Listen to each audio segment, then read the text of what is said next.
héritier, il semble que Oyamba Libosote. Na ebité azara muluba ndena yokaka. Na ebike muluba na respect mingi na makabetali sexe. Bachi bawe ezalaka bachi binde ezalaka basala bongo po sexe ezala eloko moko ya respect. Ezala biloko kosakana nango te parce que na nzela sexe liwa pe yaka. Mais na ebité muluba ndenge nini kozwa mutakala na ye moko ala se filmer et puis ba publier yango. Na ebise ki CG okiste kabuya. Ayo saka fachi.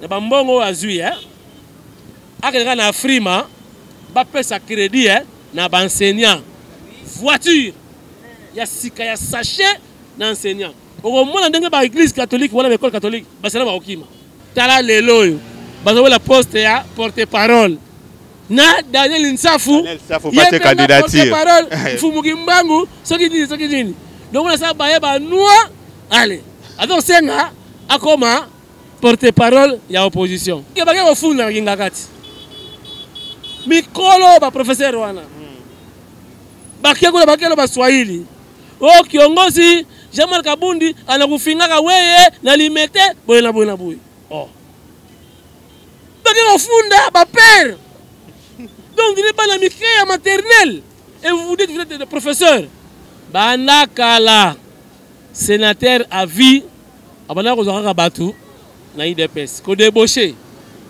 abana ba professeur wana te yo sommes professeur no rampe na pelouse ala baketo nguluma pona Kabila professeur d'université yanga beti bango moko baye mona ke IDPS eza parti ya kosala ba blague ti donc soki mutaye ko beta papa na bino ataza edingwe faut signer loka bini saka batu bobi na kaka donc voilà Kabund alakisi bango ke IDPS ya parti ba yuma te soki bo meki lisusu boye ko la ronanger fleuve Congo.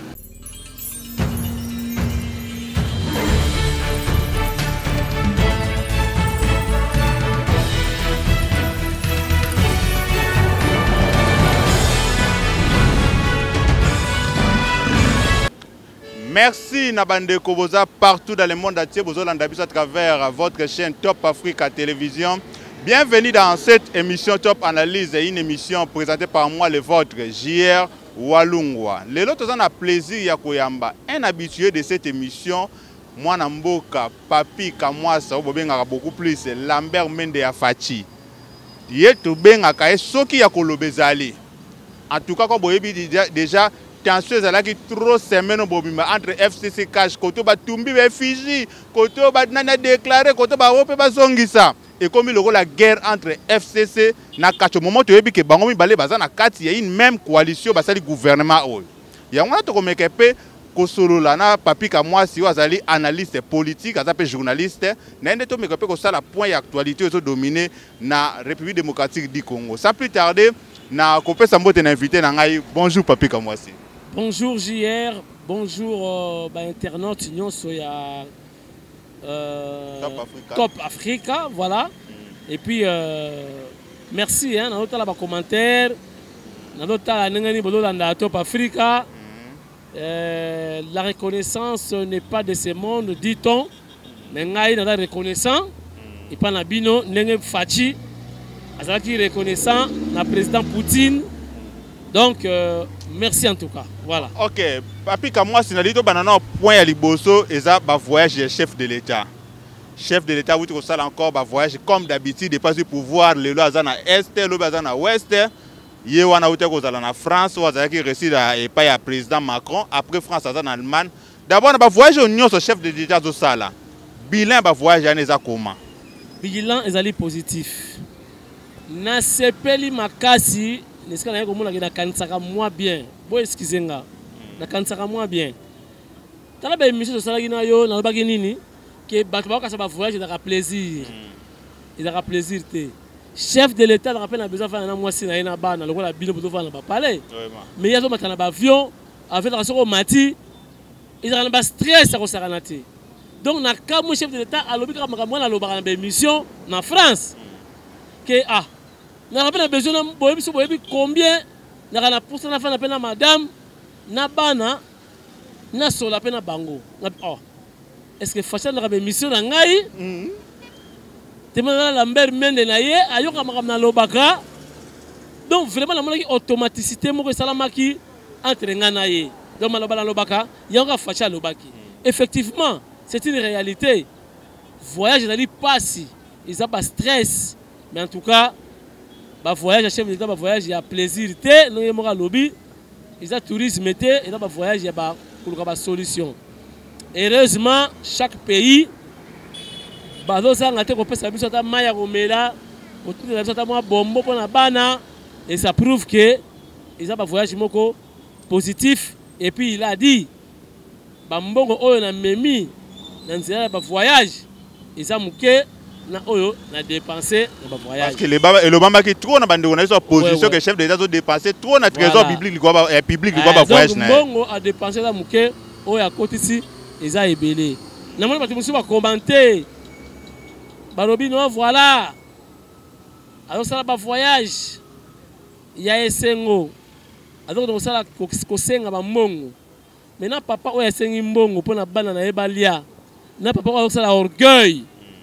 Et puis bana nzala bana baladi nzala bana baolinga parani n'est-ce pas parents oyo akiko senga pour bana balia que parents oyo avandi pour na fier mais bana baladi nzala donc papa oyo akiko senga pour bana balia c'est mieux que papa oyo asimbi te recommande bana baladi nzala voilà donc ba voyage chef de l'État un voyage moko vraiment positif c'est vraiment un voyage d'un guerrier hein oyo pena lokota zamba. Alors il y a un intérêt na yemogote mais intérêt général parce que Facha ko la nzalate famille Tshisekedi da famille nzalate il peut ou ne pas voyager à cause de nzalate. OK na linga to lobela beaucoup plus sur ba résultat ba voyage wana to ti ko mona lelo bateau militaire belge uti ko costé na port ya Boma et uti ko costé na port ya Boma. Est-ce que c'est une façon de confirmer les retour il y a relation militaire entre la République démocratique du Congo et la Belgique parce que l'Obéla qui ont déjà trop que le ministre de la Défense a bloqué qui signature il y a retour il y a relation militaire entre la République démocratique du Congo et le Royaume de Belgique. Bon, on est là qui va comprendre hein.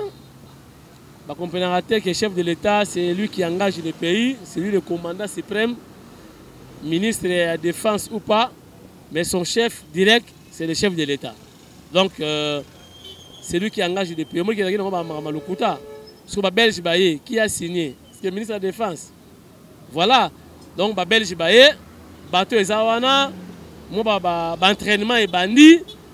Nanunga mabete parce que le Belge qui n'a pas batika Congo moi kala, bazoya entraînement et moi sika pour mon elmo na poto, bana royo kate ko boye mde banga pa pamba. Yango baye na nu, kuta mwanda, elmo nsoplo, elmo moi nini toujours na cadre masolo. Donc voilà, c'était faux que le ministre de la Défense a bloqué un contrat, boye. Voilà, le contraire est là. Donc le chef de l'État a sololi, le Belge a kotoyo. Bon, il semble que les soldats rwandais sont côté à Kitona. Oui, donc, ça on a déjà. Ceux qui sont dans la boule à ma baie, on a Congo. Ah, beaucoup si on a Belge. Belge, et puis Belge a Noko. Il y a un bien avant. Il a rappelé on a océan. Donc, Azan déjà on a ceux qui wallon, Botswana, ceux qui flamand, Botswana. Donc voilà, Bazawana déjà. Alors, papi, comme moi, surtout quand l'actualité vraiment dominée semaine où la guerre où s'est déclenchée, donc continue vraiment à devenir grave entre FCC et Nakash. Tomoni Batumba qui est Fiji, chef de l'État Nakatanga. Juste à peine que Tumba Fiji, moi, Namboka Augustin Kavbouya a sali déclaration. Pardon, c'est président AI Jean-Marc Abounda, cette déclaration que bakati ba discussion entre FCC et Nakash.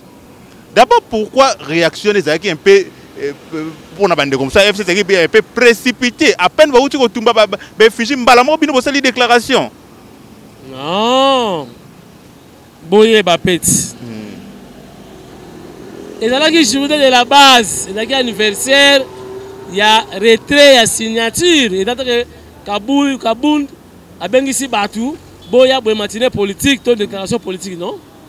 Il a eu un anniversaire à base de président AI a eu occasion de répondre. Mais déclaration na sala qui on a avant journée de la base, ça le 11 nano. Yo kanan. Ça fait tout ça la coalition. Mais bolanda rabino musubi bata poto botala rabiso mingi. Bazo benga biso hein. Bo benga rabiso abino hein. Oh botala kuna ba émission. Comme moi c'était la émission yo. Mais comment va te dans la coalition matin, midi, soir kofinga chef de l'État. Matin, midi, soir kofinga famille politique de chef de l'État. Alors trop c'est trop. Trop c'est trop. Trop bon, trop couillon. Kabunde, Alexis Bangara ke IDPS ba yuma te. IDPS et silate. IDPS est aussi la kate. Ils ont parti ya mibali. Alors qui a raison. A répliquer kaka. Réplique wana et lobby baba mon cher ami. Non. Bon, moi, que tu sais que tu as fait, tu sais que tu as école, tu sais que tu as sala bana, ba petit tu sais que tu bazali, la réincarnation de Tchèque, tu sais que tu as moulumba, P50, bar de mine, président AI, Kabound à Kabound, a répliqué, au moment qu'ils sont on est côté Kawana, mais bango balobi trop baté belé, balobi mais Kabound a yé moko, a bettra de coffee, bouh. Oui, billard.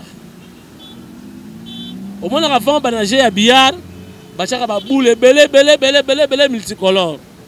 Mais boule pendant la boule boko. C'est ça Kabound.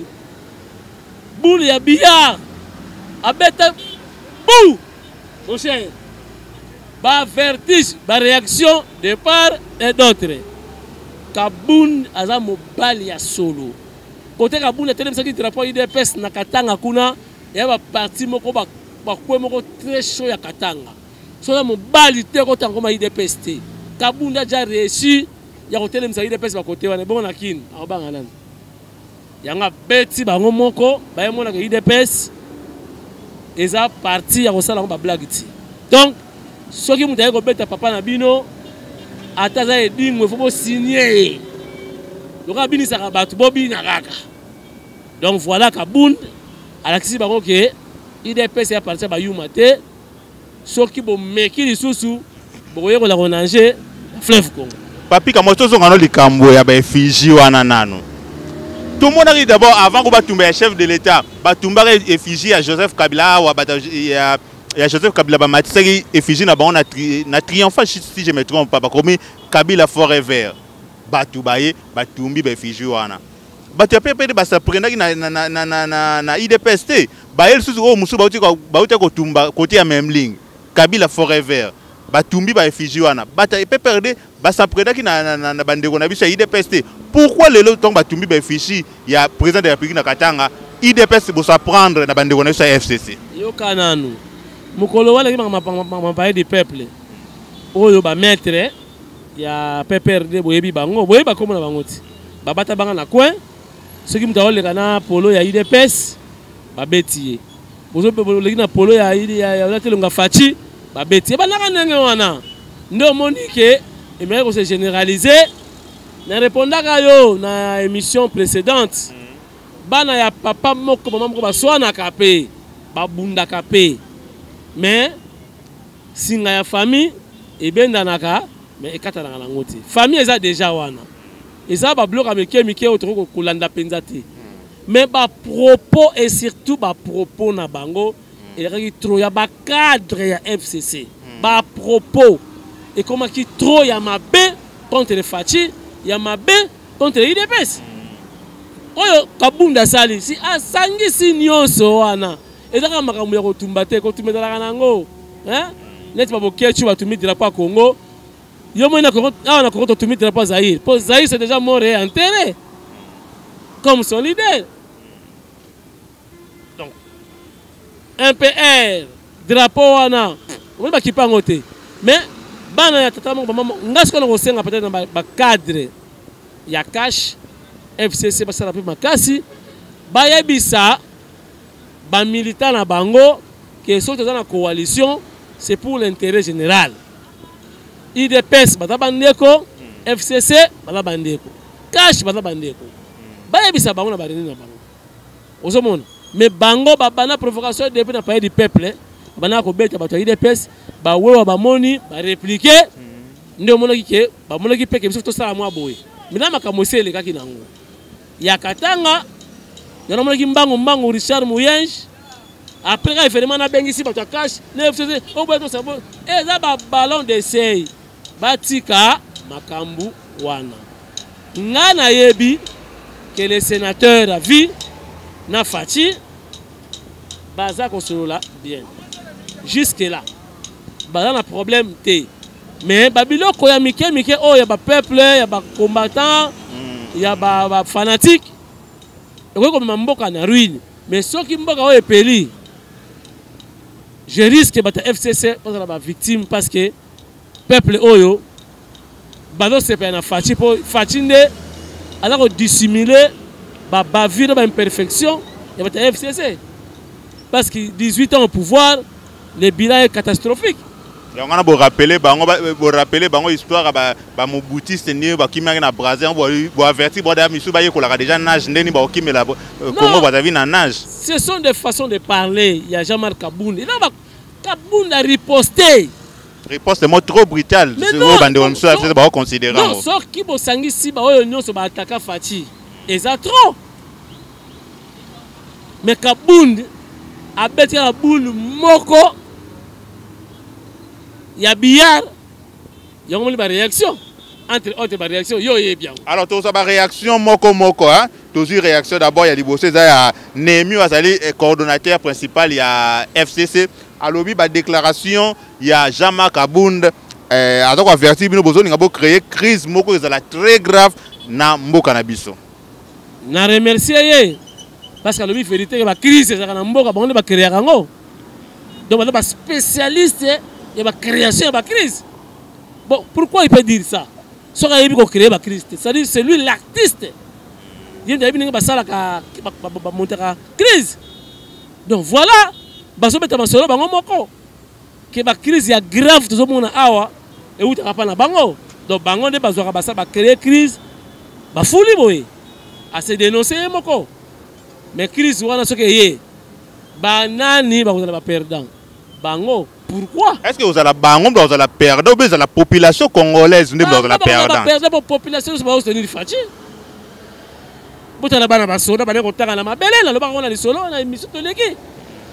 Moi il y a 10 ans, ado fala na brique pe mobimbate, brique tengama. Donc moi na bana yaki na tongo, soka cheboye, brique cheboye, soka cheboye, mais moi na ko handicapé. Mais Fachi alongoli bana basoda, na ba brique wana apesi bango ba kiti ya kitoko bana bazotanga na ba condition moko ya kitoko ba professeur bazui moi salaire na bango ya bien professeur français nyonso et donc si là na bana basoda mais comment bana basoda bazasu ba kuluna bana basoda ba koma ba futur cadre ya moka mais na basoda na ba civil bazoteni Fachi bango na yebisa bango ba ndeko na FCC ba vanda calme batika Fachi soka bongisi mboka bato ko bosana mabe basala mais ceux qui bato tobola ka munoko bato ko se rappeler tango bato ko sangana na ba parti politique ya cash na population na ba soda balingi changement même to ko nager Kika Bin Karoubi met en garde déjà Jean-Marc Kabound alobi Jean-Marc Kabound azana étudiant il faut faire gaffe parce que FCC zali plateforme il y a des élites FCC plateforme il y a des professeurs d'université FCC plateforme il y a des intellectuels congolais bana kala sénateur à vie abana ko zaka batu na IDPS ko débaucher abana professeur wala te yo so bana professeur no ramper na pelouse. Alors, je vais pour la Kabila, professeur d'université. Nous disons professeur KCC. On passe à cours il y a droit dans l'administration. Hein? Et, talanan. Professeur, voilà, professeur, Baza Belé, c'était partout, na IPEN. Hein? Professeur Niemba. On peut faire un cours d'introduction à la science politique. Hein? Prof Kassé, c'est sciences administratives. Eh, Akana Nguluma, pour la Mbongo, tu m'as dit Niemba. Eh, nous t'as dit que Mindele, Anguluma, voilà ma professeur. Ma professeur Liaou, Anguluma. Eh, professeur Bazala Akuna, il y a un moment où autour de moi, dans le monde 5, Bazate, n'a pas titre que professeur, Yawap. Mais comment un D6 ça fait trembler ma professeur? Hein? Donc, non, avant la GD, je crois, dans ILK, Jean-Marc Kabounda Kabound, mais un étudiant fait trembler le professeur. Donc, étudiant, les gars, et puis, il y a étudiant. Mais pour signer ma corps, pourquoi professeur, pourquoi on dit que signer ma corps, non, tu es étudiant. C'est pour sentir le niveau, la capacité. Il y a un corriger ma professeur. Voilà, donc Jean-Marc Kabound, à ça étudiant, parce que Tchik peut s'y rater. On appelle professeur, mais on continue à Tchik. Vous comprenez? On se donne la thèse dans le doctorat, et puis on continue à Tchik. Voilà. Donc, ma professeur, on a combien de livres? On a professeur au public combien de livres? Mais on a Ngoulouma Matiti, on a Ngoulouma Kabila. On a un professeur moderne. Déclaration sous cadeau de la déclaration, béret rouge, si Jean-Marc rendez-vous na banda le pas Vanessa. Bisou Jean-Marc Kabound c'est un homme marié. Et pas Vanessa sous na banda la kenda kosala nini, Vanessa sous nani wana. Na sepeli balongwa na musala na bango bakomi na basoma na musala kolia kabi bende. Bakomi musala kosala banquette, bakomi ba mukala ya Jean-Marc. Kona na Jean-Marc. Akenda boye pour qui mukale sila. Jean-Marc ça comme homme public, c'est un homme d'état na mboka la biso ba na drôle andela e. Wala boye musala. Pour netinga na za boye. Na ye ba exemple bon, na otanga nani. Bon, il y a là Mukonzi Makasi, hein? Là président Mounene. Bon, Moutumo Karaboye, homme politique. Naye Bakenda Raboye, Alia Kaboye, Asala Raboye, Akina pas Wivin, Akina pas Moutouboye. Mais non, il faut avoir le temps de faire ça. On n'a pas ce temps-là. Donc ça dit, mi pesi Moussala, ou alors engager Bango, Bango Mamba jeunesse, c'est pas parti dans Bango, Bango continue, on va suivi, il y a Jean-Marc Kabound. On va suiviste. Mais non, Jean-Marc Kabound, à cause de la relation à n'importe qui, il est libre. Alors, ceux qui vont faire une banquette, pour le Jean-Marc Kabound, à Liaka Awa, à Kenara Awa. Donc, c'est que vous avez suffisamment de temps, donc vous avez un chômeur. Pourtant, vous avez un chômeur, tu auras le temps où on rabat. Comme moi, je n'ai pas ce temps-là. Donc, on a des gens qui ont place Boye, à Kenara place Boye, à Kenara place Boye. On a des Jean-Marc Kabound, à la rappel à Makamouana.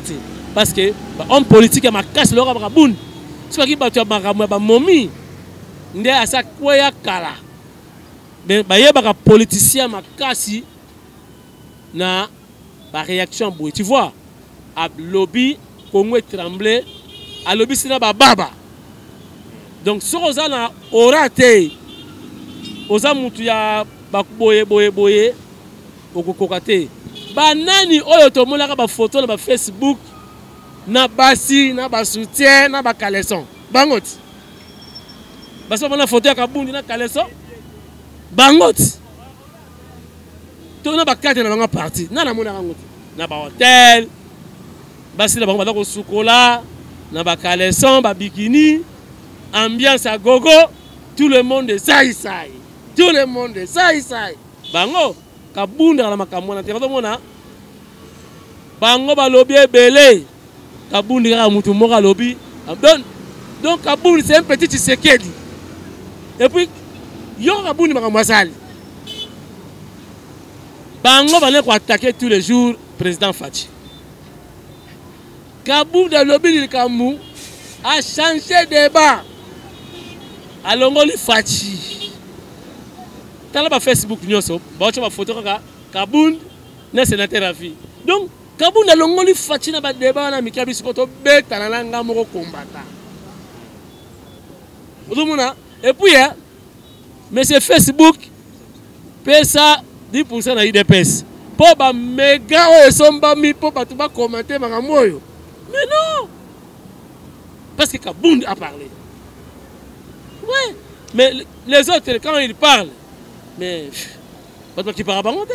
Alors, Papi Kamwas, avec tout ce qui se passe, Lélo, bah débat, bah guerre, au moment où Zabino surtout FCC est en coalition, est-ce qu'il faut continuer avec cette coalition ou bien qu'on restructure la coalition FCC Cash? Et ça a un changement de mentalité. Nous avons dit awa bayebi sabatu na bango.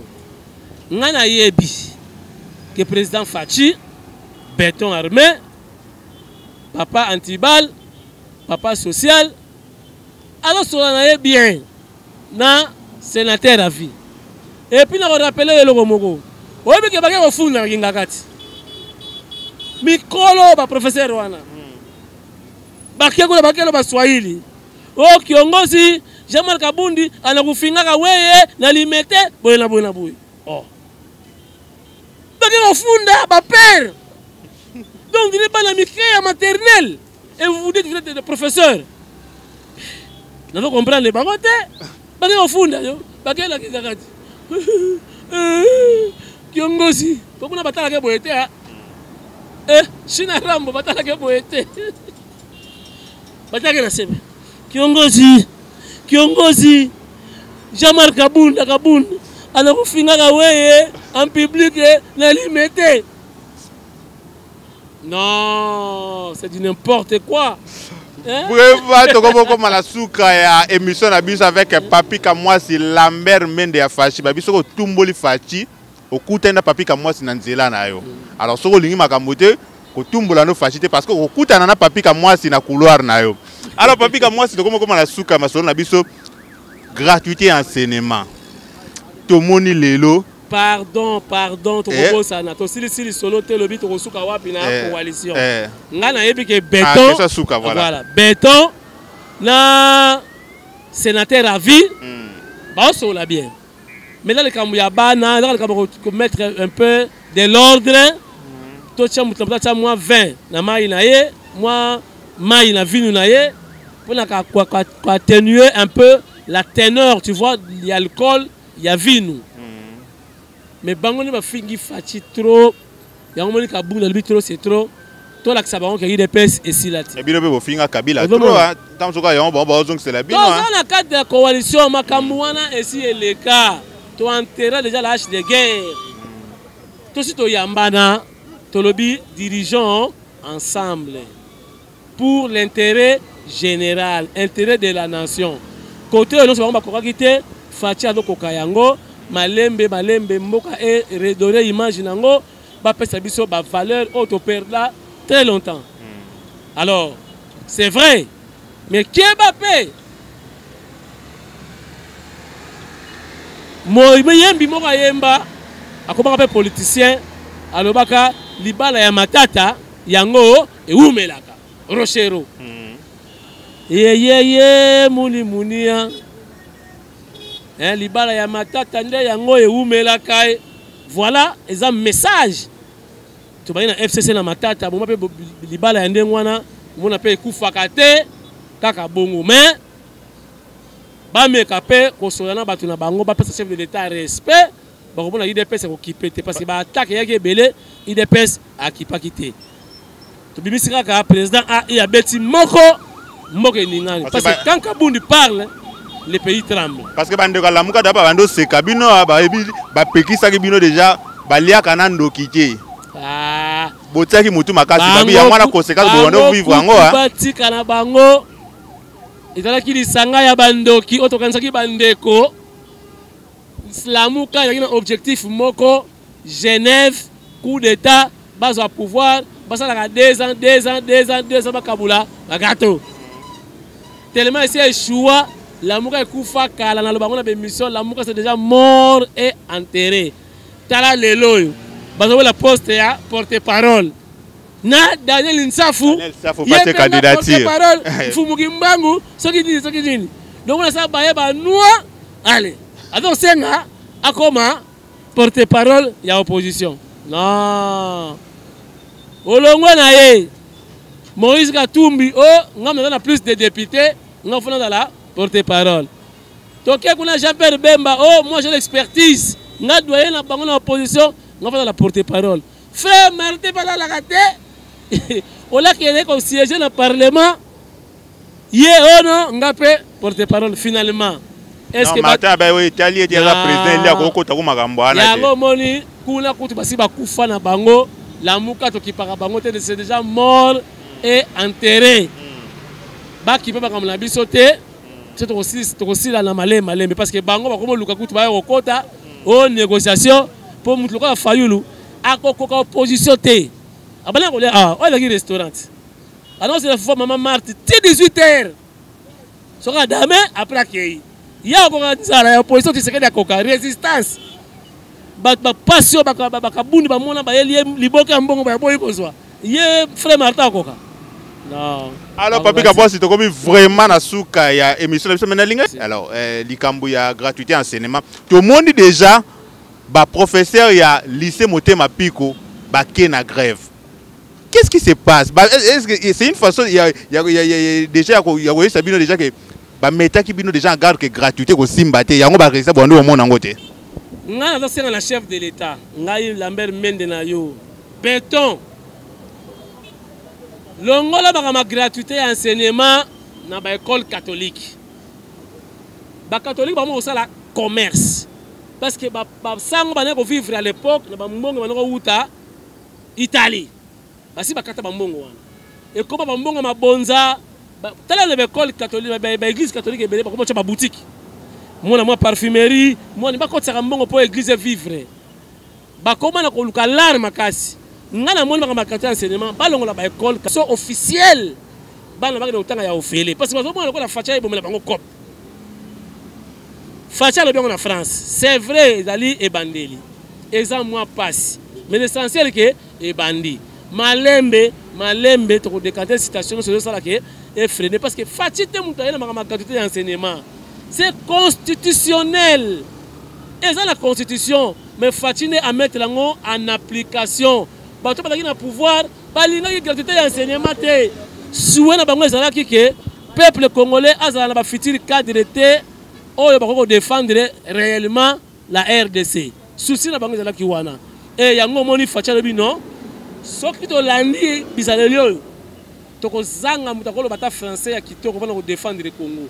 Na yango to appliquer yango pour na ba futur cadre ya Congo donc gratuité ya enseignement c'est constitutionnel fati atiango en application oyo bango bata FCC batikala ko tiango en application te mais au fur et à mesure malgré ba kaka ezali malembe et koleka ba to comprendre mais ngana on senga na béton en attendant construire ba nouvelles écoles to lo ngolaka ba catholique hein na makambo papa tala poche na yo soza na makasi aucune école privée otangisi mwana aucune école catholique otangisi mwana mais entre temps l'état peut renforcer ba salaire pour enseigner dans la capacité de transmettre matière de qualité na bana même ce qui siège au Kiste Kabuya avec ça fachi na bambongo azui hein akeka na frima ba pesa crédit hein na ba enseignant voiture ya sika ya sachet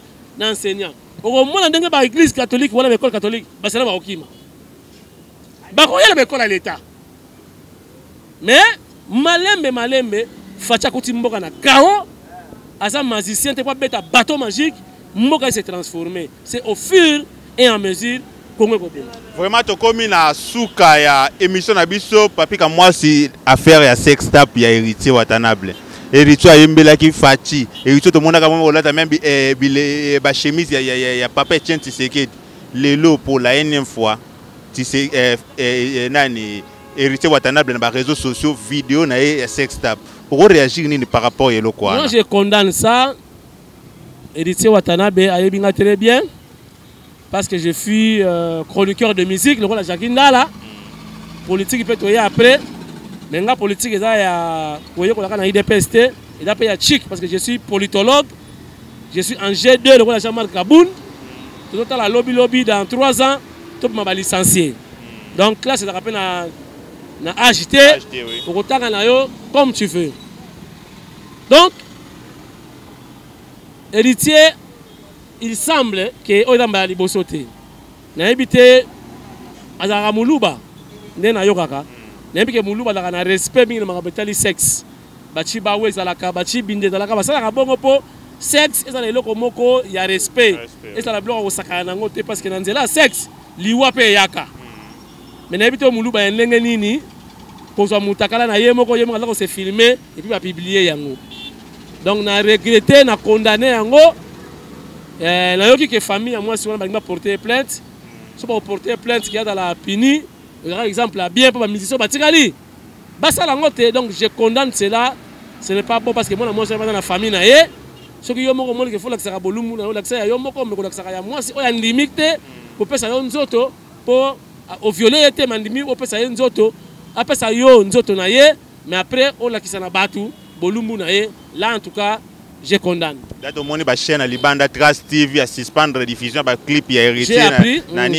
C'est une façon il y a alerter quand même ba chaîne à télévision na biso pe ba suivre ba emboîter les pattes. Bon là je ne sais pas, ma chaîne est là ba chaîne privée. Ce qui l'état congolais na ko ba diffusion ba image naé censure des ali, ba ça la lettre de ba chaîne à télévision. Ils ont des mesures moko pe pour prochainement ba ministère muso ba sala ngote.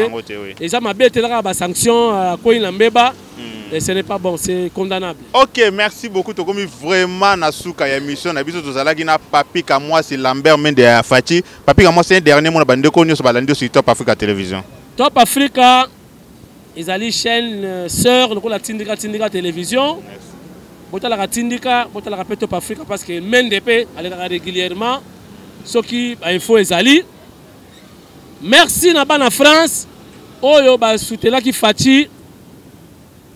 Mais tout le monde qui bat y a un père malgré bata idémo ba benga ba lobby eza bango te bango bo kechu bazanzu ngumo côté mais na aussi ba bata idémo regroupement Zaïre parce que la déclaration officielle que bango na ba bo kechu et les autres baza ensemble té pour autres on dirait bango tout bazanzu ngumo mais en tout cas ba benga kinga pona beta kinga biloko moko ba ebisinga ke biso na bo kechu toza esika moko te donc ce qui blessé ki bango nalobelaki bango te nalobelaki regroupement Zaïre te nalobelaki Zaïre we babokechu oyo bazosala ba bêtise bazotuma drapeau ya Congo donc ngana na rando na bango donc voilà donc regroupement Zaïre ngana na problème na bino te alors merci na nebo yambaki Fati na France merci ba musu baké déjà Allemagne ko mape mokonzi kuna ba mari meta basali nyonso po bala saki Fati balingaka sans intérêt.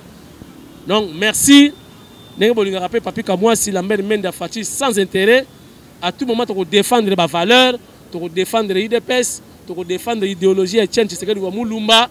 Nous avons dit que nous avons Mulumba, nous avons Muntanu Munderi, IDPS, ils ont battu tout pour les Congolais, tout. Donc je crois que la fin merci beaucoup surtout nos partenaires surtout y a émission la Monica Tamabe la Star KN Jerry Chamala Mokonzi Milous merci nayo Alain Walung le directeur na Bosaniote mon vieux Edingandu na Japon Edingandu merci à toi bambote belé vraiment place aux ali Katia Mabeka na Bosaniote Bobo Mozo Kamwena Sapu ouais en Allemagne Delphin Delphin Yoka son Allemagne, ba mote belle place aux Ali. Ngana bino tokutani à la prochaine, bye.